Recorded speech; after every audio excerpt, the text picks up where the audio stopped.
Today is August 25th, and this is the Hügelkultur garden.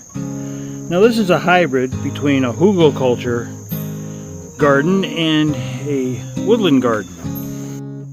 My wife Jane has a woodland garden to the left, right over there. Right now it's somewhat overgrown because all the interesting plants are early arrivals and they're up before any of the other stuff, and then they die back. So this here is going to be an extension of that concept, but incorporating Hügelkultur. So this bridge you're walking across and this rock border are some materials donated by Bob and Tanya. And what I did was I focused on full shade plantings. So obviously we got a hosta right there. It's going to flower. And we have a bunch of other things. Shadowy. There's one right there. The fronds haven't turned color yet, but they're starting to bloom. So we're going to get some bloom. I think that's a white or a pink one. And there's a hollyhock here that was blooming earlier in the spring, but now it's going to seed. I believe this is jewelweed over here. This just comes out on its own. There's jewelweed all around the stream, past the bridge and all the way, it points up over there. So we also have some interesting sculptures. This is a branch I found at Cape Cod, and I had a metal sculpture, so I put a cardinal up there. And this is the air lichen. This is hanging off a lot of the trees on the Cape. So I found this branch and I just stabbed it in. We have kind of a high humidity this year, so that seems to be staying alive. And over here we have a bunch of other plants. I believe that's coleus. These red ones, they do quite well in full shade. This is a hellebore right here. And these taller bushes right here, this is pineapple sage. And this grows good in partial shade. So there's a little bit of sun coming in the morning. What I found is I put the sawdust from firewood cutting in it. It acts kind of like hydrophobic. If you pour water in it, it's just like a crust. The water just rolls right off it. So I had to kind of make a little mound exposing some of the dirt. So when I pour water in it, actually goes to the roots. So here's another Shadowy. This is a blue cardinal flower. This just volunteered itself in a load of dirt I threw in here, as well as these violets right here, and so on and so forth. So these are all full shade plants. Got some bees. You got to be careful. There's bees around here, so we don't want to disturb any beehives. And we have an owl that keeps track of any critters. And this is something with a variegated leaf. I don't know what you call it. And these are begonias over here. And coral bells, little baby coral bell plants in between. So I kind of staggered them. And this is voodoo lilies.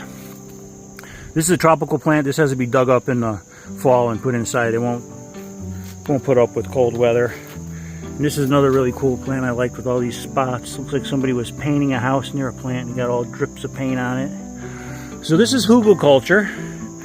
So basically what I did was I took some really nasty firewood I had. It was full of bugs and halfway rotted and mushrooms and such. And I made somewhat of a retaining wall all the way around to create kind of a containment circle that goes all the way around. And I'll show you, and this, these are just my watering gallons. I don't know if I showed that to you earlier, but let me show you the back of this Hügelkultur bed. You can get a better sense of how it's built. So here's a view from the back of the Hügelkultur bed. You can see the perimeter circle within, and I made a little stone circle. There's some hostas in there and some odds and ends that I found. So this is the first tier that you're seeing now, and I decided to make a second tier. So what I did, this is another mound. You can see it's much higher. And what I did was I took just all kinds of sticks and rotten logs and things like that and just piled them up. So these logs on the bottom were from the elm tree we had that when you split elm, it smells like a wet dog. It's pretty nasty. It's not really good to burn in the house. It burns, but it's kind of smelly.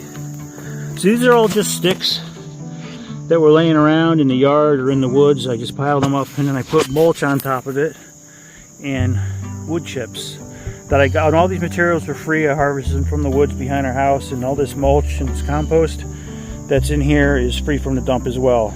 These are some of the buckets of compost and mulch I got from the landfill for free. And I have an assortment of buckets I've collected over the years, and any other container I can come up with. Like there's concrete mix bucket right there.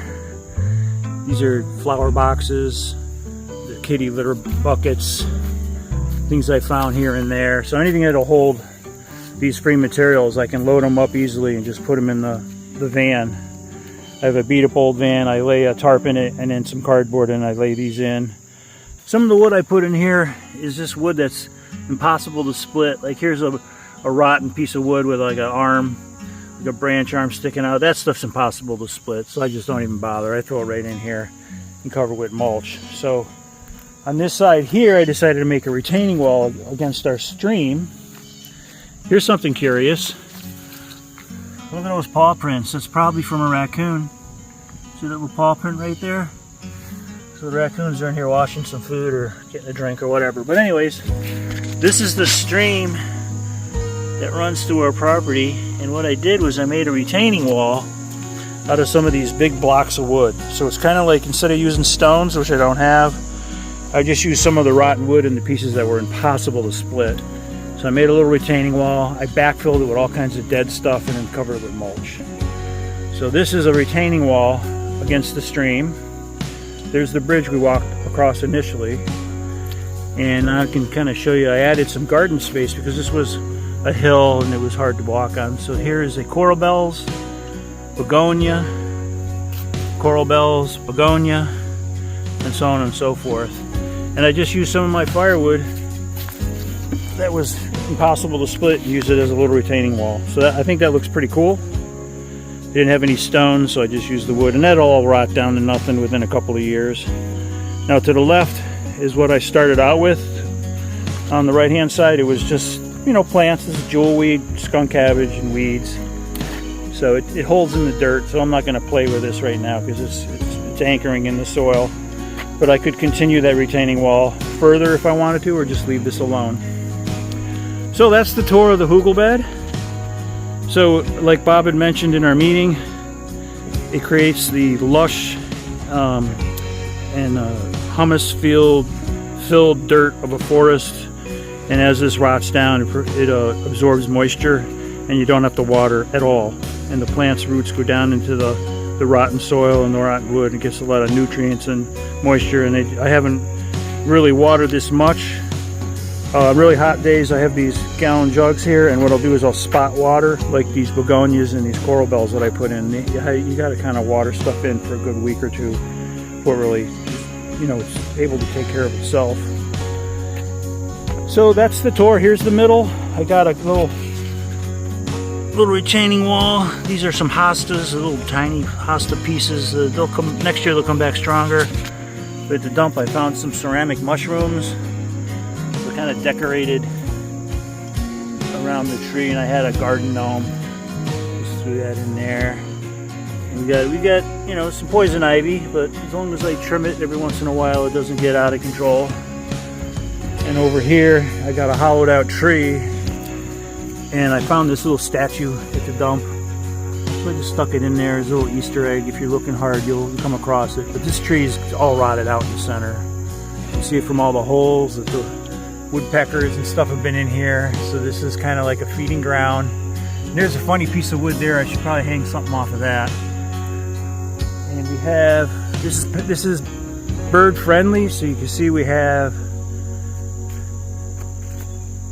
bird houses all over the place. So there's one way over here. We're trying to expand our diversity. So this here is a hummingbird nest. It's not up high enough, but I found that somewhere for a couple bucks at the junk store. I threw that in there. I thought that'd be a nice addition. There's another one here, and there's birds in all of these. They just skedaddle when I'm walking around through here. It's just a nice little peaceful little place. We got this little bridge to get across the stream without getting our feet all muddy from the mud in there. So that's the tour. And most of this was built from outcasts from my firewood, like old bark and just goofy pieces of wood that aren't worth splitting. So this is mostly wood underneath all this compost and sawdust. Sawdust keeps the weeds down, but if you plant anything in it, you have to kind of rough it up before you water, or the water just beads right off. So I hope you enjoy the tour. I'll catch you guys at our next get-together, and I really look forward to that. And I hope everyone has a fantastic summer and a really nice fall that's coming soon before we know it. So with that, I'm going to sign off and wish you guys the best on the days ahead.